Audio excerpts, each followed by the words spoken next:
अस्सलाम वालेकुम नाजरीन, मैं Asad Abbas Bhatt advocate high court आपकी खिदमत में हाजिर हूँ एक नए कानूनी मौजू के साथ जो शायद आपको फ़ायदा पहुँचा सकता है। जी हाँ नाजरीन, कुछ भी हो इस चीज़ को मान कर चलना पड़ता है कि कानून की इन्फॉर्मेशन जितनी ज़्यादा हो शायद उतनी ही कम है, क्योंकि नहीं पता चलता कि ज़िंदगी में कब किसी कानूनी मालूमात की ज़रूरत पड़ जाए।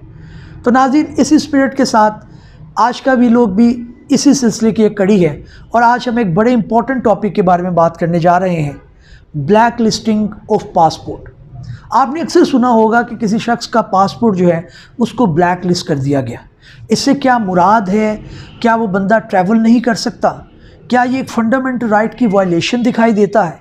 इसके ऊपर हमारा आइन और कानून क्या कहता है? क्या इंटरनेशनली मुख्तलिफ इदारे और मुख्तलिफ ममालिक इस राइट को बेसिक राइट के तौर पर गर्दानते हैं या समझते हैं?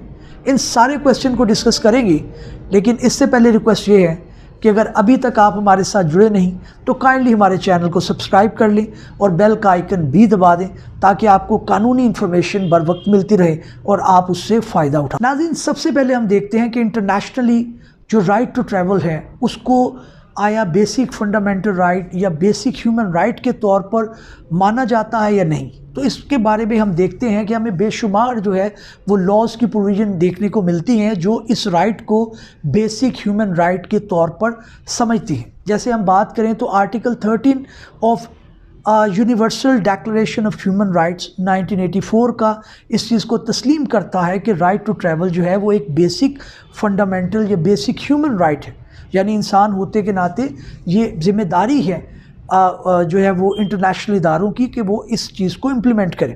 इसी तरह से आर्टिकल 12 है international covenant of civil and political rights जो 1966 की हैं, वो भी इस चीज़ को रिकग्नाइज़ करती हैं। और इसके अलावा सम अदर इंटरनेशनल जो इंस्ट्रूमेंट है वो भी राइट टू ट्रैवल जो है उसको बेसिक फंडामेंटल राइट समझते हैं। इसी तरह से आप अगर देखें तो इंग्लैंड के अंदर हमें मिलता है कि इसकी जो क्लॉज 12 है मैग्ना कार्टा का 1215 का, उसके अंदर भी हमें इसकी बुनियाद नज़र आती है कि राइट टू ट्रैवल जो है उसको बेसिक ह्यूमन राइट कंसीडर किया जाता है। इसी तरह से आप अगर बात करें यूनाइटेड स्टेट के अंदर तो उसके अंदर भी राइट टू लिबर्टी के तौर पर इसको समझा जाता है और 5th amendment to the constitution जो है वो इसके बारे में एलेबोरेट करती है। इसी तरह से इंडिया के कॉन्स्टिट्यूशन के अंदर भी ये चीज़ हमें देखने को मिलती है कि अगर हम बात करें कि इंडिया के कॉन्स्टिट्यूशन के अंदर भी हमें आर्टिकल 21 दिखाई देता है जो इस चीज़ को तस्लीम करता है। तो नाज़रीन, ये तो इंटरनेशनली आपने देखा कि राइट टू ट्रैवल यानी black listing of someone, passport जो है उसके अंदर बंदा ट्रैवल नहीं कर सकता। तो ये जो लॉस हैं इंटरनेशनल डिफरेंट इंस्ट्रूमेंट्स या मुख्तलिफ ममालिक के जो आइन हैं वो इस चीज़ को तस्लीम करते हैं। लेकिन क्या सिचुएशन पाकिस्तान में भी है? क्या पाकिस्तान के अंदर भी कोई लॉ मौजूद है? हमारा आइन इसके बारे में क्या कहता है? तो आइए अपने आइन के मुख्तलिफ प्रोविजंस पर एक नज़र डालते हैं। नाज़रीन, जब आइन पाकिस्तान पर नज़र आप दोहराएंगे तो आपको दो तरह के लॉस मिलेंगे। एक वो है कि पाकिस्तान के अंदर आप ट्रैवल कर सकते हैं, पाकिस्तान के अंदर आप आ सकते हैं। तो उसके मुतालिक हमें आर्टिकल 15 आइन पाकिस्तान 1973 का ये बताता है, जिसकी लैंग्वेज कुछ इस तरह से है, every citizen shall have right to remain in and subject to any reasonable restriction impose by law in the public interest, enter and move freely throughout Pakistan and to reside and settle in any part thereof। तो नाज़रीन, हम ये देखते हैं कि यहाँ पे जो ये लॉ है जो हमारा आर्टिकल इससे मुतल्लिक है वो पाकिस्तान के अंदर रहने की बात करता है, लेकिन राइट टू ट्रैवल अब्रोड जो है उसके बारे में ये आर्टिकल नहीं है। और हमारे जो फंडामेंटल राइट का चैप्टर है और उसका पार्ट 2 है जो फंडामेंटल राइट से मुतल्लिक है, उसके अंदर भी हमें कोई ख़ास प्रोविज़न इससे रिलेटेड नहीं मिलती। लेकिन ये कि आर्टिकल 4 जो है, जो कि right to be treated in accordance with law है, जिसके अंदर डिस्क्रिमिनेशन का एक एलिमेंट आता है, और इसी तरह से article 9 right to life and liberty इस चीज़ को सपोर्ट करते हैं कि आप अब्रोड भी ट्रैवल कर सकते हैं और इसका राइट जो है वो आपका एक फंडामेंटल राइट है। तो नाज़रीन, इसके अंदर हमें बेशुमार कानूनी नज़ीरें भी मिलती हैं जिसको हम वन बाय वन आपको स्क्रीन पर दिखाने की कोशिश भी करते हैं। जैसे अगर आप बात करें कि governor of Pakistan and other versus दादा अमीर हैदर ख़ान, जो कि पब्लिश भी हो चुका है, PLD 1984 सुप्रीम कोर्ट 504 पेज के ऊपर वो इस जजमेंट जो है वो इसके सपोर्टिव है कि राइट टू ट्रैवल अब्रॉड जो है वो उसे बेसिक ह्यूमन राइट कंसीडर किया जाता है। इसी तरह से Wajid Shamsuddin Hasan versus federation of Pakistan, वो भी पब्लिश हो चुका है, PLD 1997 लाहौर 617 पेज के ऊपर हमें मिलता है।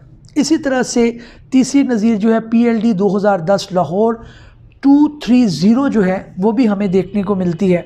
और इसी तरह से PLD 2004 सुप्रीम कोर्ट 583 जो है वो भी इसी सपोर्ट में मिलता है कि राइट टू ट्रैवल जो है उसे बेसिक ह्यूमन राइट या फंडामेंटल राइट ही कंसीडर किया जाए।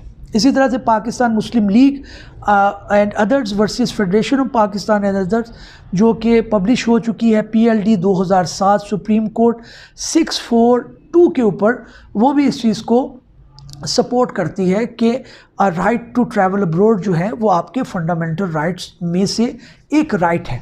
तो नाज़रीन, अभी रिसेंट एक जजमेंट आई जिसका मैं तज़किरा यहाँ पे ज़रूर करना चाहूँगा। रिसेंटली एक जजमेंट ऑनरेबल हाई कोर्ट की तरफ से आई और ऑनरेबल जस्टिस तारिक सलीम शेख साहब जो हैं, जो कि हमेशा अपनी जजमेंट के अंदर इंटरनेशनल लॉज का और इंटरनेशनल कन्वेंशंस का हवाला देते हैं, उन्होंने बड़ी एक एलेबोरेटेड जजमेंट दी जिसके अंदर उन्होंने ये कहा कि ब्लैक लिस्टिंग ऑफ पासपोर्ट जो है वो इलीगल है और पासपोर्ट एक्ट के अंदर ऐसी कोई प्रोविज़न मौजूद नहीं, या फिर जो एग्जिट कंट्रोल लिस्ट ऑर्डिनेंस है उसके अंदर भी ऐसी कोई प्रोविज़न मौजूद नहीं जिसके नतीजे में आप किसी के पासपोर्ट को ब्लैक लिस्ट कर सें।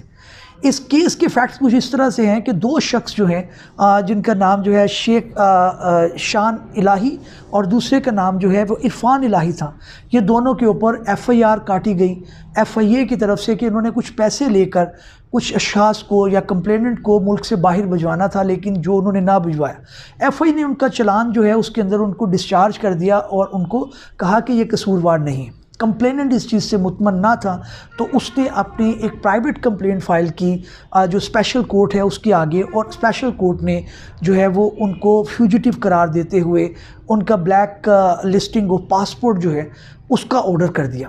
अब एक शख्स जो था इरफान, वो जब मुल्क के अंदर आने लगा तो उसको एयरपोर्ट से गिरफ़्तार कर लिया गया इसी ऑर्डर की बुनियाद पर, जबकि दूसरा जो शख्स था जिसका नाम जो है वो शेख शान इलाही था, वो अभी दुबई में था तो उसका पासपोर्ट जो है वो ब्लैक लिस्ट कर दिया गया और उसका पासपोर्ट एक्सपायर हो गया और उसको नया पासपोर्ट जो है बना के नहीं दिया जा रहा था। तो वो ऑनरेबल हाई कोर्ट के सामने आए जिसके नतीजे में उन्होंने ये कहा कि ये ऑर्डिनेंस के अंदर या पासपोर्ट एक्ट के अंदर ऐसी कोई प्रोविज़न मौजूद नहीं है जिसके नतीजे में कोर्ट इस तरह के ऑर्डर कर सके और FIA जो है वो इस तरह से ब्लैक लिस्टिंग ऑफ पासपोर्ट कर सके। तो नाज़रीन, एक नज़ीर कायम हुई जिसके अंदर उन्होंने इंटरनेशनल जो है वो केसेस का हवाला भी दिया गया और इसका रिट पिटिशन नंबर 30013 2021 है और इस केस का टाइटल है शेख शान इलाही वर्सेस फेडरेशन ऑफ पाकिस्तान।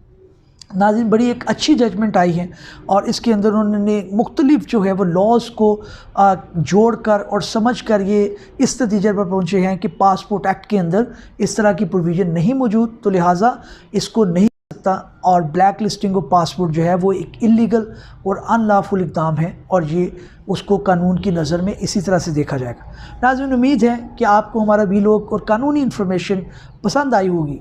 अगर पसंद आई है तो हमारे साथ जुड़े रहें। Stay with us. किसी नए वीलॉग में किसी नए कानूनी टॉपिक के साथ आपकी खिदमत में फिर हाजिर होंगे। तब तक के लिए इजाज़त दीजिए। अल्लाह हाफ़िज़।